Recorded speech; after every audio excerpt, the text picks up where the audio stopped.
اعوذ باللہ من الشیطان الرجیم بسم اللہ الرحمن الرحیم اللہم صلی علی سیدنا و مولانا محمد وعلی آل سیدنا و مولانا محمد وبارک وسلم وصلو علیہ انا صلاتی و نسکی و محیایا و مماتی للہ رب العالمین، کہ بے شک میری نماز، میری قربانی، میری زندگی، میری موت صرف اللہ رب العزت کے لیے ہے جو تمام عالمین کا رب ہے۔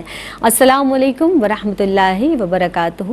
ARYQ TV پر آپ دیکھ رہے ہیں پروگرام میری پہچان کے ساتھ آپ کی خدمت میں حاضر ہوں۔ جناب، میری پہچان میں آج جو عنوان لے کر ہم آپ کی خدمت میں حاضر ہوئے ہیں وہ ہے عدل و انصاف، اور عدل و انصاف کی بات کریں گے ہم قرآن مجید فرقان حمید کی روشنی میں۔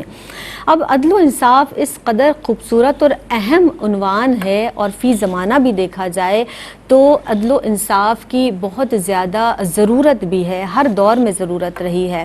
اگر بہت عام الفاظ میں اس کے معنی اور مفہوم کی بات کی جائے تو کسی بھی بوجھ کو برابر حصوں میں اس طرح سے تقسیم کر دینا کہ دونوں میں ذرا سی بھی کمی بیشی نہ ہو، یہ عدل ہے۔ اس کو عربی زبان میں عدل کہا جاتا ہے۔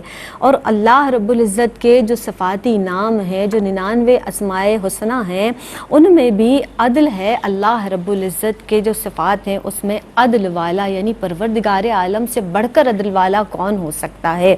آپ دیکھیے کہ جس طرح جا بجا قرآن مجید میں بھی اللہ رب العزت نے سورہ مومنین کا اگر ہم مطالعہ کریں، سورہ احزاب میں بھی اس تعلق سے اللہ رب العزت نے ارشاد فرمایا کہ وہ حق بات کہتا ہے، وہ عدل و انصاف سے کام لیتا ہے، وہ پروردگار عالم ہے جو حق کے ساتھ فیصلہ کرتا ہے، اس کے فیصلے تو بلا شبہ حق ہی پر مبنی ہوا کرتے ہیں۔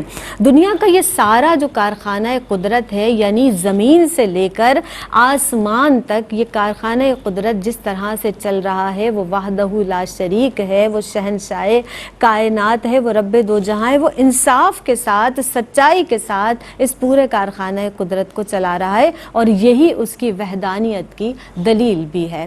آج ہم عدل و انصاف کے حوالے سے بات کریں گے۔ جناب، جس طرح جا بجا قرآن میں بھی عدل و انصاف کے حوالے سے احکامات بھی نازل ہوئے، حدیث مبارکہ سے بھی ہمیں یہی سبق ملتا ہے۔ اللہ کے رسول صلی اللہ علیہ وسلم ارشاد فرماتے ہیں کہ جس طرح سے اللہ کے رسول صلی اللہ علیہ وسلم نے ارشاد فرمایا کہ 7 افراد ہیں جو روز محشر، روز قیامت اللہ کے عرش کے سائے میں ہوں گے، اور ان میں سے ایک عادل امام بھی ہوگا۔ یعنی امام عادل کا تو عدل والا ہونا بہت زیادہ ضروری ہے، اور ویسے تو عدل ہونا، انصاف کے ساتھ کام کرنا ہر شخص کے لیے ہی ضروری ہے۔ اس تعلق سے ہماری رہنمائی فرمائیں گی ہماری مہمان شخصیات جو کہ آج کی بزم کا حصہ ہیں۔ تشریف فرما ہے سب سے پہلے ڈاکٹر پروفیسر ناہید ابرار صاحبہ، ویلکم کرتے ہیں، سلام پیش کرتے ہیں۔ السلام علیکم ورحمۃ اللہ وبرکاتہ۔ وعلیکم السلام۔ ان کے ساتھ جو شخصیت تشریف فرما ہے، جداگانہ انداز ہے ماشاءاللہ، آنسہ سعدیہ ہمارے ساتھ موجود ہیں۔ سعدیہ سعید، ویلکم کرتے ہیں۔ السلام علیکم ورحمۃ اللہ وبرکاتہ۔ وعلیکم السلام ورحمۃ اللہ وبرکاتہ۔ آپا، عدل و انصاف آج کا ہمارا عنوان ہے، اور عذر قرآن انشاءاللہ تعالی، ظاہر ہے قرآن سب سے بہترین کتاب جس سے ہم رہنمائی حاصل کرتے ہیں۔ سب سے پہلے تو عدل کے معنی و مفہوم کے ساتھ آغاز کر لیتے ہیں۔ آپا، عدل کا مفہوم اور عدل کی اہمیت قرآن کی روشنی میں۔ اعوذ باللہ من الشیطان الرجیم، بسم اللہ الرحمن الرحیم۔ دیکھیے زینب، عدل کے معنی برابر تقسیم کرنا، مساوات قائم کرنا اور توازن اور تناسب قائم رکھنا ہے گا۔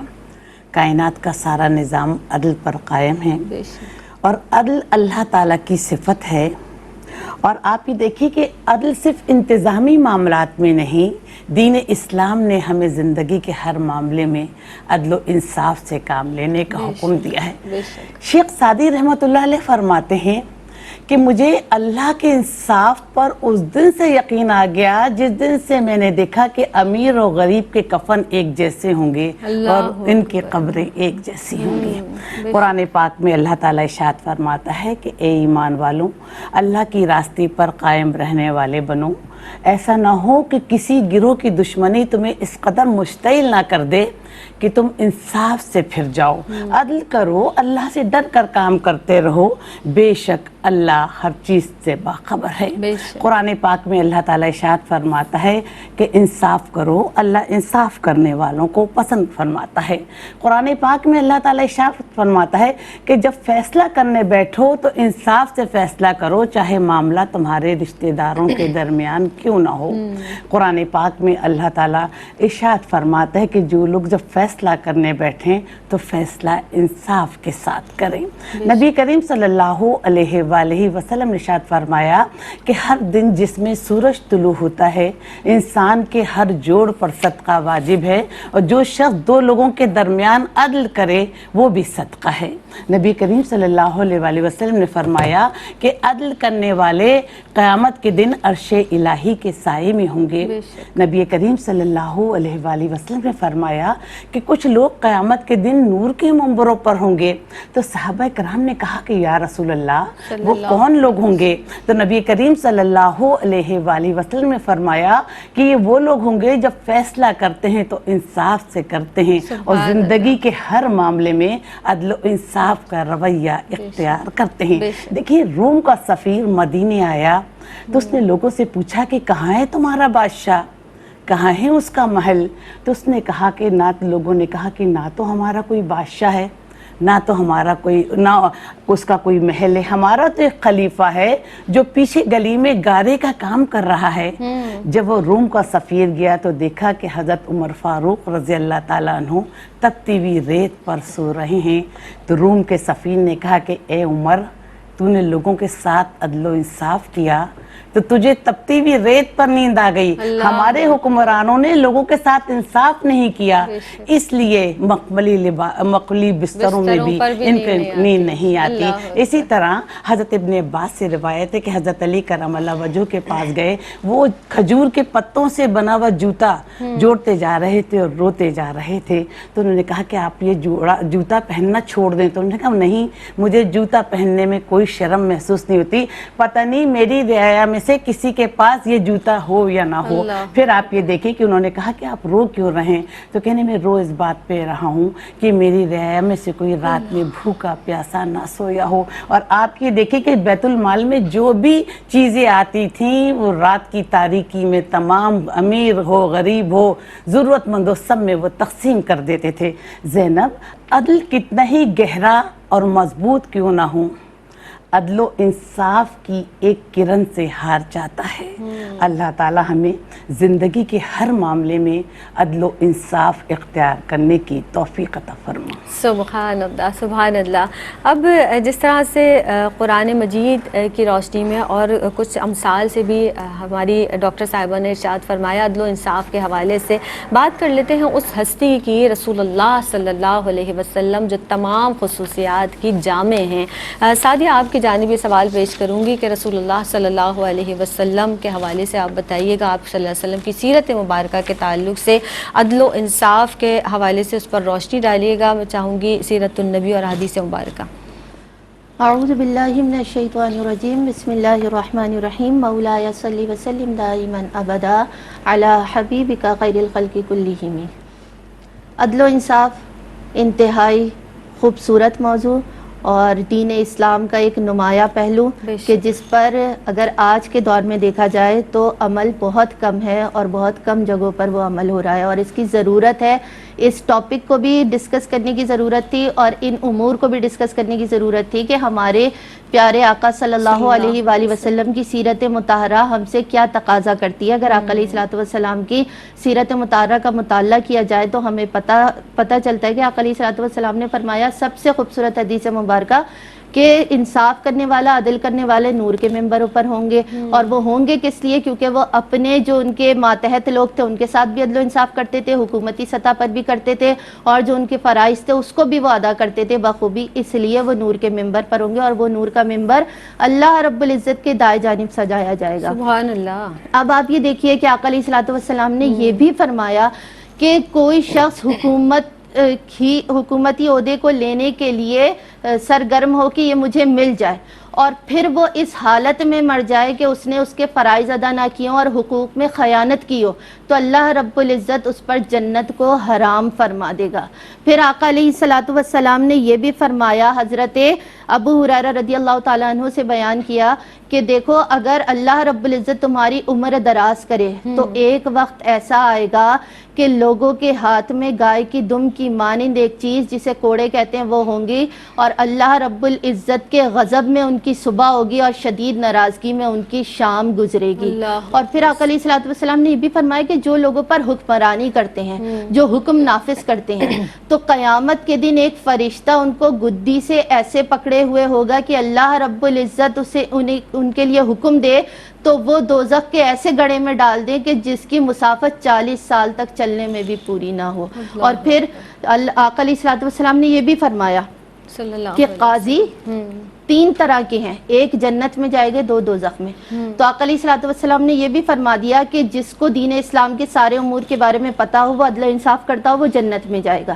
ایک وہ ہے کہ جسے سب پتا ہے لیکن وہ عدل و انصاف نہیں کرتا بلکہ اس میں کچھ نہ کچھ خیانت کر دیتا ہے، تو وہ بھی دوزخی ہے۔ اور تیسرا وہ ہے کہ وہ علم جاننا ہی نہیں چاہتا کہ میں اس پر فائز تو ہو گیا ہوں لیکن مجھے عدل و انصاف کرنا کیسے، تو وہ بھی دوزخی ہے۔ اور پھر آقا علیہ الصلوۃ والسلام کی سیرت مبارکہ میں اتنے خوبصورت واقعات ہیں کہ آقا علیہ الصلوۃ والسلام نے ہمیں یہ بھی بتایا کہ اگر موقع کے حساب سے اگر کسی کے لیے زیادہ حصہ بھی جا رہا ہے تو وہ حکمرانوں، یعنی غزوہ حنین کے موقع پر کتنا مال غنیمت آیا تو آقا علیہ الصلوۃ والسلام نے جو سربراہ مسلمان ہوئے تھے ان کے آنے کی وجہ سے ان میں زیادہ حصہ تقسیم کیا، تو ایک یہودی نے کہا جو منافق تھا، اس نے اٹھ کر کہا کہ آقا علیہ الصلوۃ والسلام نے انصاف نہیں کیا۔ تو آقا علیہ الصلوۃ والسلام نے فرمایا کہ مجھ سے بڑا انصاف کرنے والا کون ہوگا، کیونکہ اس وقت وہ مصلحت تھی کہ ان کو مسلمان کیا تھا تو وہ دین اسلام میں شامل ہوئے تھے تو ان کو حصہ زیادہ گیا تھا۔ اور پھر اسی طرح ہمیں پتہ ہے کہ آقا علیہ الصلوۃ والسلام کے دور حکومت میں آقا علیہ الصلوۃ والسلام کے دور میں یہ بھی دیکھا گیا کہ وہ جو فاطمہ نامی عورت تھی کہ جس نے چوری کی تھی، اس کے ہاتھ کاٹنے کا حکم تھا، تو آقا علیہ الصلوۃ والسلام کی بارگاہ میں عرضی پیش کی گئی تھی کہ یہ اتنے بڑے خاندان کی ہے کہ اگر اس کے ہاتھ کاٹے جائیں گے تو شرمندگی کی بات ہے۔ تو آقا علیہ الصلوۃ والسلام نے فرمایا تم سے پہلی کی امتیں اس لیے تباہ و برباد ہو گئیں کہ ان میں حاکم کوئی غلطی کرتا تھا اسے سزا نہیں ملتی تھی، محکوم کوئی غلطی کرتا تھا تو اس پہ شرعی حدود نافذ ہوتی تھی۔ اس لیے اگر یہاں پر میری بیٹی فاطمہ بھی ہوتی تو ان کی بھی یہی سزا ہوتی، اس لیے پھر اس عورت کو بھی وہی سزا دی گئی۔ تو آقا علیہ الصلوۃ والسلام کتنے بڑے عادل ہیں تو ہمیں سیرت مطہرہ بتاتی ہے، اور آقا علیہ الصلوۃ والسلام کی سیرت مطہرہ کا اگر ہم مطالعہ کریں تو بہت بے شمار واقعات ہیں کہ جس کا ہمیں پتہ چلتا ہے کہ عدل و انصاف کتنا اہم پہلو ہے جو آج ہماری زندگیوں سے نکل گیا ہے۔ یعنی عدل کی جب ہم بات کرتے ہیں، جس طرح سے سعدیہ بھی فرما رہی ہیں کہ اس میں ایک جو حاکم ہے، جو عادل حاکم ہے، اس کے لیے ضروری ہے کہ نہ کسی منصب کا خیال رکھا جائے، نہ کسی جاہ و حشمت کا، نہ پیسے کا، مال و دولت کا، بلکہ انصاف کے ترازو میں سب برابر ہیں۔ وقفہ لیتے ہیں، حاضر ہوتے ہیں۔ السلام علیکم ورحمۃ اللہ وبرکاتہ۔ میری پہچان میں ایک مرتبہ پھر آپ سب کو کہتے ہیں جناب خوش آمدید۔ آج جس عنوان کو لے کر ہم آپ کی خدمت میں حاضر ہوئے ہیں وہ ہے عدل و انصاف، اور جس طرح سے ہم بات کر رہے ہیں ڈاکٹر صاحبہ نے بھی ارشاد فرمایا عدل و انصاف کے تعلق سے، سعدیہ سعید بھی تشریف فرما ہے۔ عدل و انصاف کی فی زمانہ بہت زیادہ اشد ضرورت ہمیں نظر آ رہی ہے اس نفسا نفسی کے دور میں، کیونکہ جس طرح سے ہم نے دیکھا کہ رسول اللہ صلی اللہ علیہ وسلم کی تعلیمات کیا ہیں، پروردگار عالم نے قرآن مجید میں کس طرح سے تعلیمات عدل کے حوالے سے ہدایات بھی فرمائی ہیں، احکامات نازل فرمائے ہیں۔ اب صحابہ رضوان اللہ علیہم اجمعین کا ذکر کرنا یقینی طور پر بہت زیادہ لازم ہے۔ ہم سوال کو لے کر چلتے ہیں ڈاکٹر صاحبہ کی جانب۔ ڈاکٹر صاحبہ، نبی کریم صلی اللہ علیہ وسلم کی جو اتباع میں صحابہ رضوان اللہ علیہ مجمعین نے اپنی پوری زندگی گزاری ہے، محبت میں، عشق میں، آپ سرور دو عالم صلی اللہ علیہ وسلم سے صحابہ اکرام نے بھی عدل و انصاف کو جو اپنا شعار بنایا ہے اس پر روشنی ڈالیے گا۔ دیکھیے زینب، ہم تاریخ کے اوراق پلٹ کر دیکھیں تو ہمارے اسلاف، ہمارے صحابہ اکرام جو عظمتوں کے مینار ہیں، روشنیوں کے مینار ہیں، ساری زندگی نبی کریم صلی اللہ علیہ وسلم کی اتباع میں گزاری، یعنی ان کی پسند کو اپنی پسند اور ان کی ناپسند کو اپنی ناپسند بنا لیا۔ اور صحابہ اکرام نے بھی نبی کریم صلی اللہ علیہ وسلم کی تعلیمات پر عمل پیرا ہوتے ہوئے عدل و انصاف کو اپنا شعار بنایا۔ بے شک۔ اس سلسلے میں جب ہم گفتگو کرتے ہیں تو ہم دیکھتے ہیں، سب سے پہلے تھوڑی سی ایک وضاحت کر دوں کہ جب ہم کائنات کا مطالعہ کرتے ہیں، پروردگار عالم کی رحمتوں کو اور عدل و انصاف پر ہم بات کرتے ہیں، تو دیکھیے زینب، کائنات کا سارا نظام عدل پر قائم ہے۔ سورج کا اپنے وقت پر طلوع ہونا، اپنے وقت پر غروب ہونا، چاند کا اپنے وقت پر گھٹنا، اپنے وقت پر بڑھنا، ستاروں کا اپنے وقت پر نمودار ہونا۔ دیکھیے اگر ایک سیارہ دوسرے سیارے میں داخل ہو جائے تو کائنات کا نظام درم برم ہو جائے۔ تو وہ پروردگار عالم کتنی خوبصورتی سے پورے کائنات کا نظام چلا رہا ہے، اور عدل و انصاف کی تعلیم آقا دو جہاں صلی اللہ علیہ وآلہ وسلم نے ہم لوگ کو دی، پھر صحابہ کرام نے اس پر عمل پیرا ہو کر دکھایا۔ حضرت عمر فاروق رضی اللہ تعالیٰ عنہ کا بیٹا اپنے روزگار کے سلسلے میں عراق گیا، تو 1 سال بعد جب واپس آیا تو بہت سارے اونٹ تھے، ان پہ مال لدا ہوا تھا۔ جب حضرت عمر فاروق رضی اللہ تعالیٰ عنہ کو پتہ چلا تو انہیں بڑی تشویش ہوئی۔ انہوں نے اس کو بلایا اور کہا یہ مال کہاں سے آیا تھا؟ کہ نے تجارت کی تھی۔ تو انہوں نے کہا تجارت کے لیے پیسہ کہاں سے آیا تھا؟ تو انہوں نے کہا کہ چچا سے ادھار لیا تھا۔ چچا جو تھے وہ گورنر تھے، تو انہوں نے فوراً گورنر کو بلایا اور کہنے لگے کہ اب بیت المال میں اتنا مال آ گیا کہ اب جس کو چاہیں ادھار دے سکتے ہیں۔ گورنر کو معزول کیا اور اپنے بیٹے سے کہا کہ سارا مال بیت المال میں جمع کراؤ، اس پر تمہارا کوئی اختیار نہیں۔ جب نبی کریم صلی اللہ علیہ وسلم کی حیات مبارکہ کا ہم مطالعہ کرتے ہیں تو ایک جگہ نبی کریم صلی اللہ علیہ وسلم مال تقسیم کر رہے تھے، تو ایک ٹہنی تھی، ایک شخص بہت زیادہ جھکنے لگا، اسے ٹہنی سے اسے ہٹایا، تو اس نے کہا کہ یا رسول اللہ مجھے تو آپ نے تکلیف دی، میں تو آپ سے بدلہ لینا چاہتا ہوں۔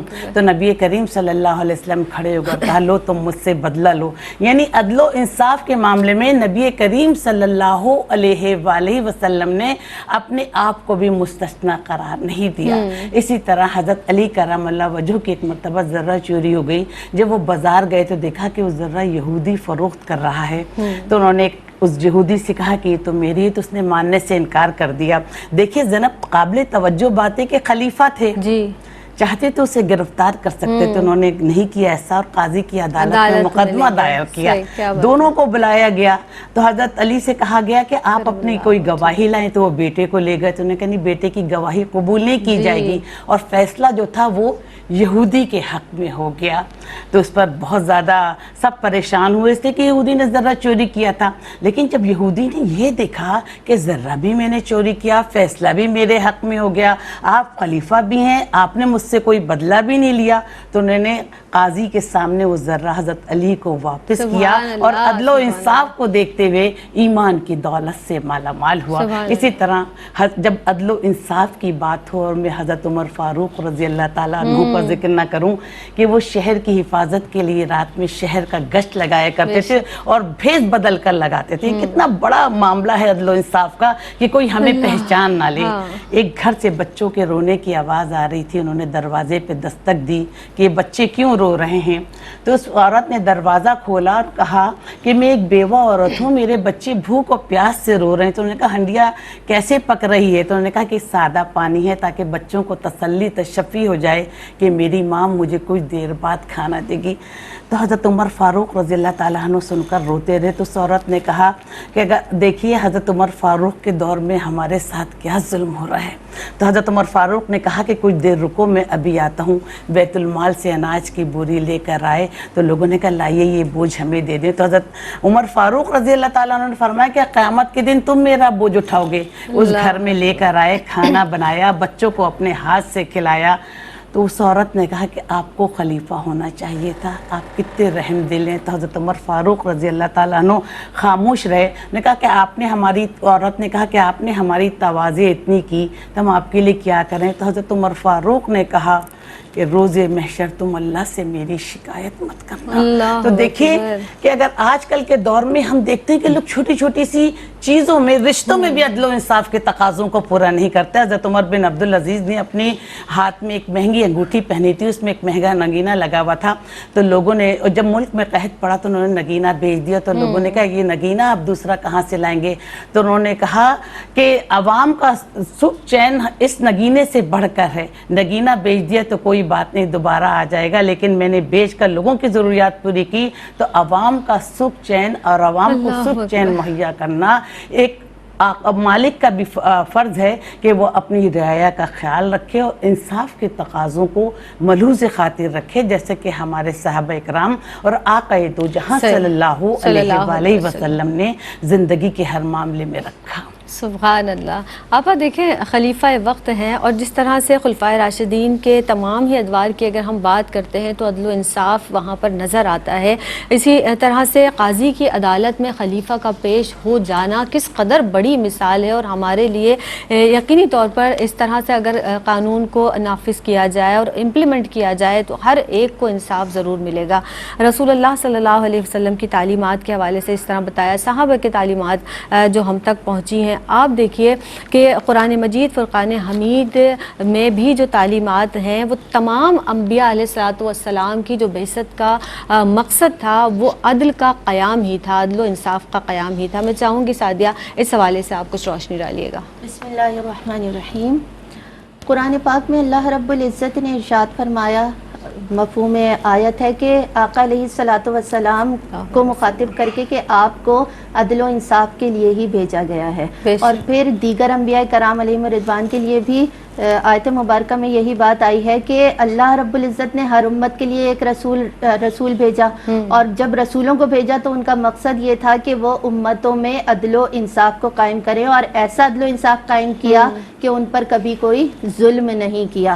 اور پھر اسی طرح ایک اور آیت مبارکہ میں آقا علیہ الصلوۃ والسلام کو اللہ رب العزت نے مخاطب کیا، لیکن مخاطب آقا علیہ الصلوۃ والسلام کی ذات مبارکہ ہے کہ انہیں عدل و انصاف کا حکم دیا گیا، اور یہ پوری امت کے لیے حکم ہے کہ ہر شخص کے لیے ہے کہ وہ شخص عدل و انصاف سے پیش آئے، کیونکہ عدل و انصاف اگر ہم نہیں کرتے تو ہر طرح کی برائی اس معاشرے میں جنم لے لیتی ہے، اور آج اگر ہم اپنے ارد گرد دیکھیں تو یہ عدل و انصاف کا فقدان ہی ہے کہ ہر طرح کی برائی موجود ہے معاشرے میں۔ لیکن وقت ابھی بھی باقی ہے کہ اگر پلٹ آئیں سیرت مطہرہ کی طرف چلے آئیں تو ہمیں پتہ چلے کہ عدل و انصاف کتنی اہم چیز ہے۔ آقا علیہ الصلوۃ والسلام کی سیرت مبارکہ سے ہی ہمیں اتنی چیزیں پتہ چلتی ہیں کہ آقا علیہ الصلوۃ والسلام نے ایک مرتبہ ایک صحابی رسول صلی اللہ علیہ وآلہ وسلم آقا علیہ الصلوۃ والسلام کی خدمت میں مبارکہ میں حاضر ہوئے، اور اس وقت یہ عالم تھا کہ کسی کو ایک چادر نصیب ہوتی تھی، کسی کو 2 چادریں نصیب ہوتی تھیں، تو انہوں نے صرف تہبند باندھا ہوا تھا اور ان کی کمر کھلی ہوئی تھی۔ تو آقا علیہ الصلوۃ والسلام کے ہاتھ میں ایک چھڑی مبارک تھی، آپ نے محبت سے جو ان کو چھڑی ماری تو ان کے نشان بن گیا، تو انہوں نے آقا علیہ الصلوۃ والسلام سے عرضی پیش کی، یا رسول اللہ صلی اللہ علیہ وآلہ وسلم اب میں بھی چاہتا ہوں۔ تو آقا علیہ الصلوۃ والسلام نے فرمایا کہ حاضر ہوں۔ تو آقا علیہ الصلوۃ والسلام سے انہوں نے کہا ابھی یہ تقاضا پورا نہیں ہوا، کیونکہ نا یہ جو قمیض مبارک ہے کہ آپ میری تو قمیض مبارک نہیں تھی اور آقا علیہ الصلوۃ والسلام کرتا پہنے ہوئے تھے، تو آقا علیہ الصلوۃ والسلام نے اپنی کمر مبارک کھول دی، تو وہ لگ گئے آقا علیہ الصلوۃ والسلام کی کمر مبارک سے، اور کہا کہ کون ایسا ہوگا جو آپ سے بدلہ لینا چاہے، میں تو صرف آپ کی جسم مبارک کی خوشبو لینا چاہتا تھا جو مجھے نصیب ہو گئی۔ اور پھر آقا علیہ الصلوۃ، لیکن یہاں آقا علیہ الصلوۃ والسلام کا عدل و انصاف دیکھیے۔ پھر آقا علیہ الصلوۃ والسلام نے وہ واقعہ ہم سب کو بہت اچھی طرح یاد ہوگا کہ حجر اسود کو جب نصب کرنا تھا تو اس وقت جو آقا علیہ الصلوۃ والسلام نے عدل و انصاف کا مظاہرہ پیش کیا، اتنی خوبصورت مثال ہے کہ وہاں یہ فیصلہ ہوا کہ تلوار میانوں سے باہر آ جاتی، وہاں قتل و غارت گری ہو جاتی، تو فیصلہ یہ ہوا کہ کل جو پہلا شخص خانہ کعبہ میں آئے گا وہی نصب کرے گا۔ تو آقا علیہ الصلوۃ والسلام سب سے پہلے داخل ہونے والے تھے، تو آقا علیہ الصلوۃ والسلام جب وہاں پہنچے تو سب نے کہنا شروع کر دیا یا محمد یا محمد۔ تو آقا علیہ الصلوۃ والسلام نے ایک چادر میں اس پتھر کو رکھوایا، یعنی حجر اسود کو رکھوایا، اور تمام سرداران کو وہ کونے پکڑا دیے، اور جب نصب کرنے کی باری آئی قریب پہنچا تو آقا علیہ الصلوۃ والسلام نے اپنے ہاتھ سے نصب کیا۔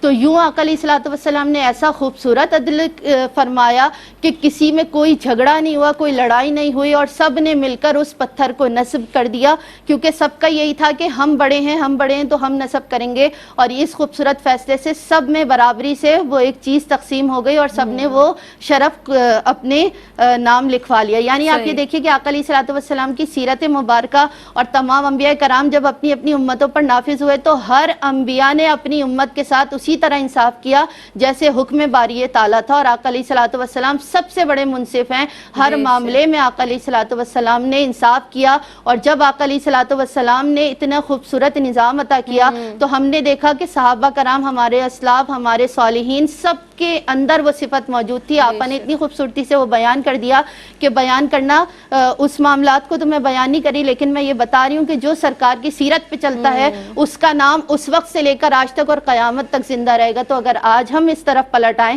تو یہ ممکن ہی نہیں ہے کہ ہم معاشرے سے یوں ہی مٹ جائیں گے، بلکہ ہم اللہ رب العزت کے احکامات کو ادا کرتے ہوئے جب اس جہاں سے جائیں گے تو یہاں بھی سرخرو اور وہاں بھی سرخرو ہوں گے۔ بے شک سبحان اللہ۔ یعنی حضرت آدم علیہ السلام سے لے کر نبی آخر الزمان احمد مصطفیٰ محمد مصطفیٰ صلی اللہ علیہ وسلم تک جتنے انبیاء اکرام رضوان اللہ علیہ مجمعین اس دنیا میں تشریف لائے ہیں، جس طرح سے بات ہوئی کہ سب نے عدل و انصاف کو ملحوظ رکھا، اور تمام جو لوگ تھے، جو عوام تھے، انہوں نے یہ بات جانی کہ نبی جو ہر دور میں حاضر ہوئے ہیں، جو نبی مبعوث ہوئے ہیں، انہوں نے عدل و انصاف کو قائم رکھا ہے۔ اور اسی حوالے سے جب دیکھا گیا تو لوگوں نے ان کی طرف رغبت کی، اور لوگ یہ جان گئے کہ یہ عدل کے ساتھ، انصاف کے ساتھ قائم کرنے والے، معاشرے کو سنوارنے والے ہیں۔ ایک وقفہ لیتے ہیں، حاضر ہوتے ہیں۔ اعوذ باللہ من الشیطان الرجیم، بسم اللہ الرحمن الرحیم۔ السلام علیکم ورحمۃ اللہ وبرکاتہ۔ میری پہچان میں ایک مرتبہ پھر آپ سب کا خیر مقدم ہے۔ آج ہم عدل و انصاف کے حوالے سے بات کر رہے ہیں کہ جب کسی معاشرے میں عدل و انصاف کا قیام ہو جاتا ہے، یا معاشرہ عدل و انصاف کی جانب راغب ہو جاتا ہے، گامزن ہو جاتا ہے، پھر اس کے کیا فوائد، کیا ثمرات معاشرے پر مرتب ہوتے ہیں۔ اسی سوال کو لے کر ہمارے ساتھ موجود ہیں آج کے پینل میں ڈاکٹر پروفیسر ناہید ابرار صاحبہ اور سعدیہ سعید بھی تشریف فرما ہے۔ ڈاکٹر صاحبہ آپ کی جانب بڑھوں گی۔ جس طرح عدل و انصاف کی بات ہوئی، ضرور قرآن بھی، حدیث مبارکہ سے بھی، پھر صحابہ رضوان اللہ علیہ مجمعین کی زندگی سے بھی ہم نے عدل و انصاف کی امثال آپ نے مثالوں کے ذریعے بتایا۔ عدل و انصاف کے فوائد آپا اور ثمرات بیان کر دیجئے۔ جب اللہ تعالیٰ نے کائنات کو تخلیق کیا تو بندوں کی رشد و ہدایت کے واسطے تقریباً 1,24,000 انبیاء کو دنیا میں بھیجا۔ اللہ تعالیٰ نے ان انبیاء کو اس لیے بھیجا کہ اللہ کی تعلیم لوگوں کو دیں اور معاشرے میں عدل و انصاف کے تقاضوں کو پورا کریں، اپنے اعمال سے، اپنے کردار سے، اپنے افکار سے، اپنی سیرت سے۔ اسی لیے آقا دو جہاں صلی اللہ علیہ وسلم نے فرمایا کہ کسی کالے کو گورے پر اور کسی عربی کو اجمی پر کوئی فوقیت حاصل نہیں، ہم سب اللہ کی نظر میں برابر ہیں۔ عدل و انصاف کا ایک سب سے بڑا فائدہ معاشرے میں انصاف کے تقاضوں کو پورا کرنا، معاشرے میں استحکام پیدا کرنا اور قوموں کی بقا کی ضمانت ہے۔ جس معاشرے میں عدل و انصاف ہوتا ہے اس کا سب سے بڑا فائدہ یہ ہوتا ہے کہ اس معاشرے سے ظلم و ناانصافی ختم ہو جاتی ہے، معاشرے میں لوگ بدامنی ختم ہو جاتی ہے، لوگ سکون کی زندگی گزارتے ہیں، معاشرے میں نظم و ضبط پیدا ہوتا ہے، معاشرے میں استحکام پیدا ہوتا ہے، لوگ اللہ کی رضا کے مستحق ہو جاتے ہیں، اللہ ان کے درجات بلند کرتا ہے، کسی کے ساتھ کوئی حق تلفی نہیں ہوتی، کوئی زیادتی نہیں ہوتی۔ اور دیکھیے ایسے لوگوں کو بھی معاشرے میں عزت کی نگاہ سے دیکھا جاتا ہے، وہ دنیا میں بھی سرخرو ہوتے ہیں اور آخرت میں بھی سرخرو ہوتے ہیں۔ دیکھیے ایک حاکم کا فرض ہے کہ وہ اپنی رعایا کے ساتھ عدل و انصاف کرے، والدین کا فرض ہے کہ اپنی اولاد کے ساتھ عدل و انصاف کرے، اور جس شخص نے ایک سے زائد شادیاں کی ہیں اس کا حق ہے، اس کا فرض بھی ہے اس کا کہ اپنی بیویوں کے ساتھ عدل و انصاف سے رہے۔ دیکھیے نبی کریم صلی اللہ علیہ وسلم نے فرمایا کہ قیامت کے دن اللہ تعالیٰ کے نزدیک سب سے زیادہ وہ حکمراں ہوگا جو عدل و انصاف کرتا ہوگا، اور سب سے زیادہ دور وہ حکمراں ہوگا جو عدل و انصاف کے تقاضوں کو پورا نہیں کرتا ہوگا۔ دیکھیے نبی کریم صلی اللہ علیہ وآلہ وسلم نے ازواج مطہرات کے درمیان عدل و انصاف کے تقاضوں کو ہمیشہ پورا کیا، نہ آپ نے کسی کے ساتھ زیادتی کی، نہ حق تلفی کی۔ پھر آپ یہ دیکھیے کہ اسلام میں یہ بھی ہمیں ہدایت دی گئی کہ جس شخص کی 2 بیویاں ہیں اور ایک بیوی کے ساتھ وہ عدل و انصاف کر رہا ہے، دوسرے کے ساتھ نہیں عدل و انصاف کر رہا، تو قیامت کے دن وہ اس حال میں داخل ہوگا کہ اس کا آدھا دڑ زمین پر گرا ہوگا۔ اسی طرح والدین کا فرض ہے کہ اولاد کے درمیان بھی عدل کریں۔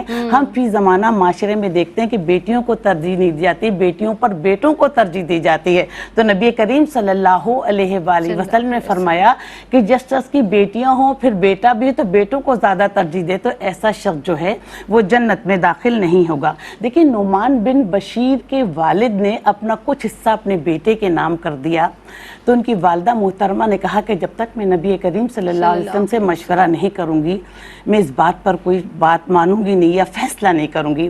تو ان کے والد آقا دو جہاں صلی اللہ علیہ وسلم کی خدمت میں حاضر ہوئے اور پورا واقعہ واقعہ بتایا تو نبی کریم صلی اللہ علیہ وسلم نے کہا کہ کیا تم نے یہ حصہ برابر برابر سب میں تقسیم کیا ہے؟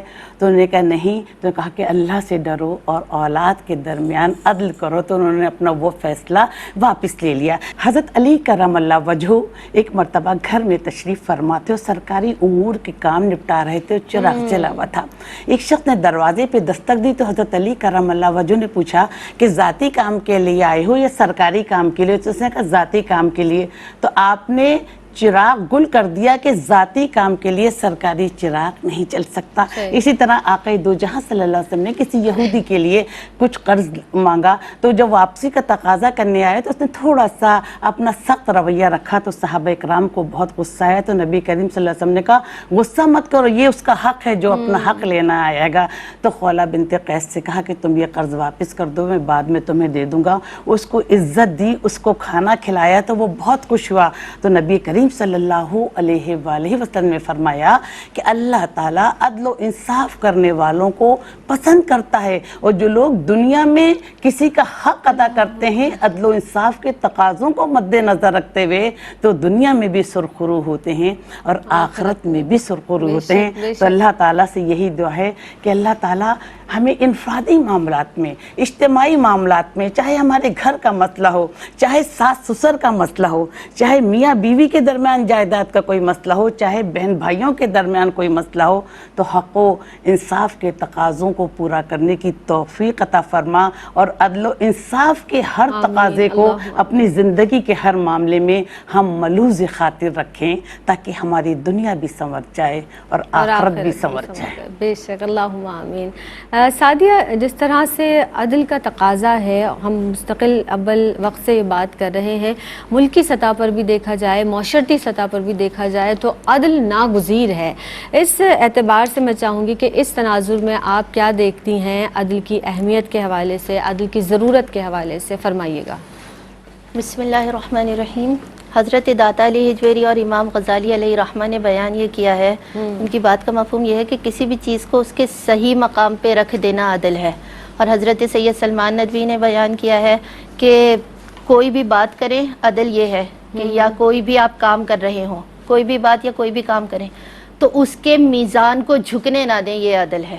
اور پھر دیکھیے کہ فی زمانہ اگر ہم بات کریں تو واقعی عدل و انصاف کا فقدان ہے، کیونکہ آقا علیہ الصلوۃ والسلام کے دور میں مسلم بھی اور غیر مسلم بھی، ان میں یہ معاہدہ طے ہوا تھا کہ آقا علیہ الصلوۃ والسلام اگر ہمارے درمیان کوئی بھی جھگڑا ہوگا تو وہ آقا علیہ الصلوۃ والسلام اس کا فیصلہ سنائیں گے. اور یہ آقا علیہ الصلوۃ والسلام کے عدل پر اتنی ٹھوس دلیل ہے کہ آقا علیہ الصلوۃ والسلام وہ مسلم ہو چاہے غیر مسلم ہو، وہ یہ معاہدہ طے ہو گیا تھا کہ ہمارے درمیان کوئی جھگڑا ہوا تو فیصلہ آقا علیہ الصلوۃ والسلام فرمائیں گے، کیونکہ سب جانتے تھے کہ آقا علیہ الصلوۃ والسلام اتنے بڑے عادل ہیں کہ کسی کے ساتھ کبھی بھی کوئی ناانصافی نہیں ہوگی. اور وہ یہودی کا واقعہ سب کو پتہ ہے کہ وہ یہودی جب حضرت آقا علیہ الصلوۃ والسلام کی خدمت میں یہودی اور منافق آئے، وہ جو بظاہر مسلمان تھا، تو آقا علیہ الصلوۃ والسلام نے یہودی کے حق میں فیصلہ دیا تو وہ حضرت عمر کے پاس گیا.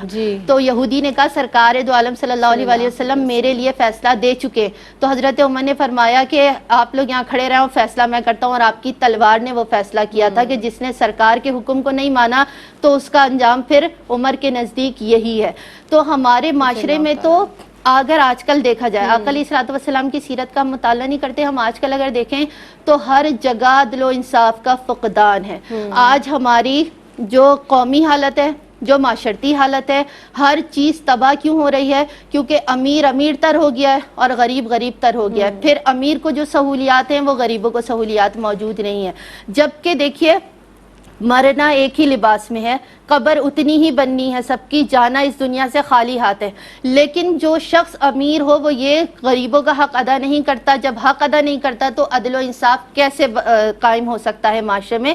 عدل و انصاف کا پھر فقدان ہی ہوگا. اور اگر ہم آج کی سطح پر دیکھیں تو آج ہم اگر اپنے ہی گھر میں اگر دیکھ لیں، آپا نے بھی یہ بات کی، تو اگر ہم اپنی گھر کی سطح پر بھی دیکھیں تو بہت سے ایسے معاملات ہیں کہ جن میں ہم خود عدل و انصاف کو قائم نہیں رکھتے ہیں. اور اللہ رب العزت کی اگر ہم عبادات میں بھی دیکھیں تو ہم اتنی تیزی سے عبادات کر رہے ہوتے ہیں اور دنیا کے دیگر معاملات کو ہم بہت اچھی طرح کرنے کے لیے تیار رہتے ہیں کہ ہم اتنے پرفیکٹ طریقے سے کریں. اور تو ہم یہاں بھی تو ناانصافی کر رہے ہوتے ہیں کہ ہم اس بارگاہ میں جھکنے کے لیے کہ جو خالق و مالک ہے، رازق ہے، ہر چیز کا وعدہ وہ کرتا ہے، اس بارگاہ میں ہم جھکتے ہیں تو ہم بہت جلدی میں رہتے ہیں. اور دنیاوی تو جب کوئی تھک جائے گا، جو عبادات کو تھکن کے ساتھ کرے گا، تو اللہ رب العزت اس کو دنیا کے معاملات میں تھکا دے گا. اور پھر یہ جو عدل و انصاف کا جو معاملہ ہے، اگر وہ انسان کے اپنی ذات کے اندر موجود نہیں ہوگا تو کبھی بھی معاشرے میں بہتری نہیں آ سکتی. کیونکہ اگر ہر انسان دوسرے کو کہے گا کہ یہ منصف نہیں ہے تو اس کا اپنا ہی آئینہ تو اگلا شخص ہے. اگر وہ اپنی سطح پر اپنی تعمیر کرنا شروع کر دے تو وہ گھر کو تعمیر کرے گا، پھر وہ معاشرے کو کرے گا، تعمیر کی جائے گی، اور ظاہر ہے پھر اس کے پھر وہ معاشرہ، اور پھر اسی طرح بنتے بنتے پوری قوم بنتی ہے. آمد کا بہت شکریہ کرتے ہیں ادا آپ کا. آپا جب بھی آپ تشریف لاتی ہیں ماشاءاللہ بہت عمدگی سے گفتگو فرماتی ہیں. سعدیہ آپ تشریف لاتی ہیں ماشاءاللہ بہت پیاری گفتگو آپ کی جانب سے بھی ہوئی. گفتگو تو ہم کرتے ہیں لیکن ہم یہ دیکھ رہے ہوتے ہیں کہ واقعی عمل ہمیں معاشرے میں بھی اپنی ذات سے جس طرح سے ہوا کہ ہم نے شروع کرنا ہے. عدل کا تقاضا کیا ہے؟ عدل کا تقاضا آپ دیکھیں کہ ہماری عدالتوں میں اتنے کیسز ہیں جو انصاف کے لیے لوگ پریشان ہیں، انہیں انصاف نہیں مل رہا. اللہ رب العزت نے کس طرح سے انصاف فرمایا، جس طرح بات ہوئی کہ سب کا کفن ایک ہے، سب نے اسی اتنی قبر میں جانا ہے، 2 گز زمین سب کو ملنی ہے. آپ دیکھیں اس کے باوجود بھی ہم دنیا میں صرف دنیا میں رہنے کے لیے، رہنے کی خاطر، آسائشوں کی خاطر کس قدر حق تلفی کر رہے ہیں، کس قدر لوگوں کا حق مار رہے ہیں، کس قدر لوگوں سے ناانصافی سے پیش آ رہے ہیں. تو یہ چیز بہت زیادہ ضروری ہے کہ اگر ہم اپنی ذات کے حوالے سے یا پھر دیگر اداروں میں جو لوگ بھی بیٹھے ہیں وہ اس حوالے سے سوچیں اور انصاف مہیا کریں تو معاشرہ بہت بہتر طریقے سے بہتر راہ پر گامزن ہو سکتا ہے. اللہ تعالی ہم سب کو عمل کی توفیق عطا فرمائے. السلام علیکم ورحمۃ اللہ.